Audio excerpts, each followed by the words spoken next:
안녕하세요. 90일 성경 통독을 도와드리는 가볍게 듣는 성경개론 54번째 시간 요한 1, 2, 3서, 유다서, 그리고 마지막 요한계시록입니다. 요한 1, 2, 3서의 저자는 사도 요한입니다. 요한 1서는 당시 서서히 영향력이 커지고 있던 독특한 이단의 가르침을 직면하고 있는 그리스도인들을 향해 기록되었습니다. 요한 1서 2장 18절에서 26절에 보면 적그리스도들이라고 불리던 이단들이 등장합니다. 이들은 영은 거룩하고 육은 악하다라는 단순한 이원론으로 성육신에 대한 잘못된 교리를 가르치는 초기 영지주의자들이었습니다. 사도 요한은 이들의 문제점을 세 가지의 초점으로 열거하면서 세 가지의 테스트를 통해 그들이 만나게 되는 복음의 사역자들이 이단인지 아닌지를 잘 결정하라고 요청합니다. 첫째는 이단들의 신학적 문제입니다. 예수님께서 육체로 오신 것을 부정하는 자들은 다 이단입니다. 요한일서 4장 2절에서 3절입니다. 이로써 너희가 하나님의 영을 알지니 곧 예수 그리스도께서 육체로 오신 것을 시인하는 영마다 하나님께 속한 것이요 예수를 시인하지 아니하는 영마다 하나님께 속한 것이 아니니. 두 번째는 도덕적 영역에서 의로운 행동이 사라진 불순종적인 삶의 모습입니다. 자신들은 특별한 지식을 지녔다고 주장하며 자신들 가운데 있는 죄성 자체를 부정하는 자들은 이단이었습니다. 요한일서 1장 8절에서 10절입니다. 만일 우리가 죄 없다고 말하면서 스스로 속이고 또 진리가 우리 속에 있지 아니할 것이요 만일 우리가 우리 죄를 자백하면 그는 미쁘시고 의로우사 우리 죄를 사하시며 우리를 모든 불의에서 깨끗하게 하실 것이요 만일 우리가 범죄하지 아니하였다 하면 하나님을 거짓말하는 이로 만드는 것이니 또한 그의 말씀이 우리 속에 있지 아니하니라. 세 번째는 사회적 영역에서의 문제점을 지적하는데 그들에게는 형제를 사랑하는 모습이 결여되어 있었기에 요한일서는 유독 형제 사랑을 강조하였습니다. 요한일서 4장 7절에서 8절입니다. 사랑하는 자들아 우리가 서로 사랑하자. 사랑은 하나님께 속한 것이니 사랑하는 자마다 하나님으로부터 나서 하나님을 알고 사랑하지 아니하는 자는 하나님을 알지 못하나니 이는 하나님은 사랑이심이라. 이제 우리가 살펴볼 것은 요한 2서와 3서인데 이를 이해하기 위한 역사적 배경을 간단히 살펴보겠습니다. 당시 그리스도인 전도자들은 지역을 순회하면서 복음을 전하였습니다. 순회를 하면서 복음을 전하는 사람들은 성도들에게 신세를 지는 경우가 자주 발생했습니다. 문제는 순회 전도자들 중에 거짓 교사들과 더러운 이득을 탐하는 자들이 존재했다는 것입니다. 그래서 요한 2서와 3서에는 순회 사역자들 중에 어떤 사람을 환영하고 강단에 세워야 하며 어떤 사역자는 허락하지 말아야 하는지를 다루고 있습니다. 요한 2서는 이단적 순회 사역자를 구별하는 것에 초점이 있다면 요한 3서는 순회 사역자를 잘 영접하고 환영하는 것의 중요성에 초점이 있습니다. 요한 2서입니다. 신약 성경에서 가장 분량이 짧은 책으로 진짜 사역자와 가짜 사역자를 구별하는 두 가지 방법을 제시합니다. 첫째는 요한 1서에서처럼 그들의 메시지에서 기독론을 검증해 보는 것입니다. 예수님께서 육체로 오신 그리스도로 인정하는지 아닌지의 여부가 중요한 검증 기준이었습니다.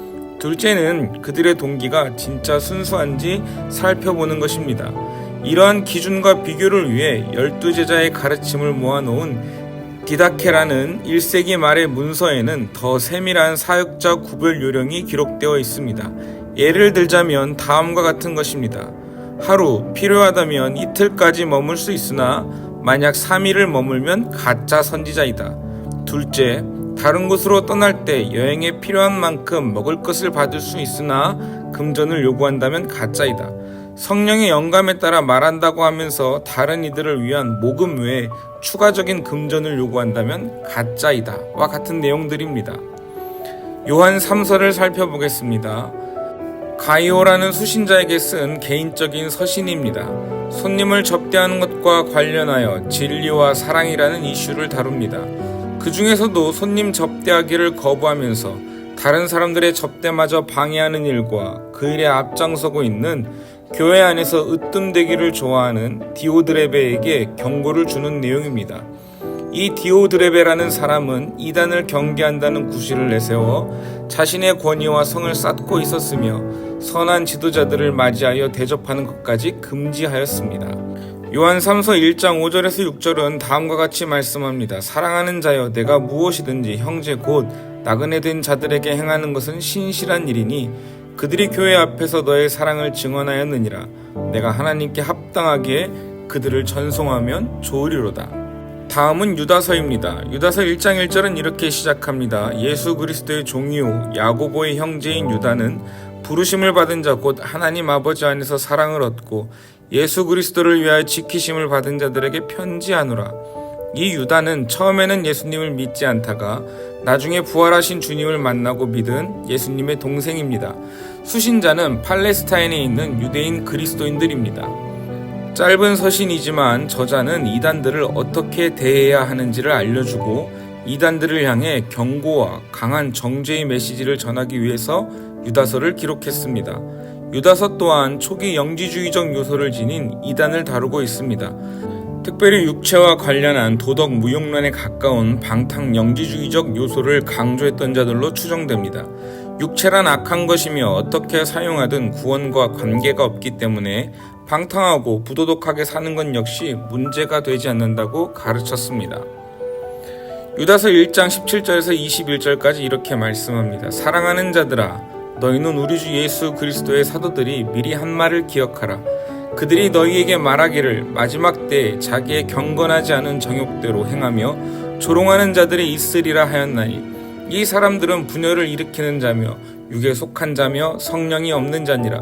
사랑하는 자들아, 너희는 너희의 지극히 거룩한 믿음 위에 자신을 세우며 성령으로 기도하며 하나님의 사랑 안에서 자신을 지키며 영생에 이르도록 우리 주 예수 그리스도의 긍휼을 기다리라. 이제 성경의 마지막 책인 요한계시록에 대해서 살펴보겠습니다. 계시록은 예수님의 재림에 초점을 맞추는 책입니다. 신구약의 예언적 성취와 묵시록적 열쇠가 되는 신구약 전체의 클라이맥스입니다. 발신자는 사도 요한이며 수신자는 소아시아의 7교회입니다. 로마의 11대 황제였던 도미티안 때에 반모섬에 사도 요한이 유배되어 있었다고 기록한 초대 교부의 기록을 통해 주 95년에서 96년에 기록되었을 것으로 추측합니다.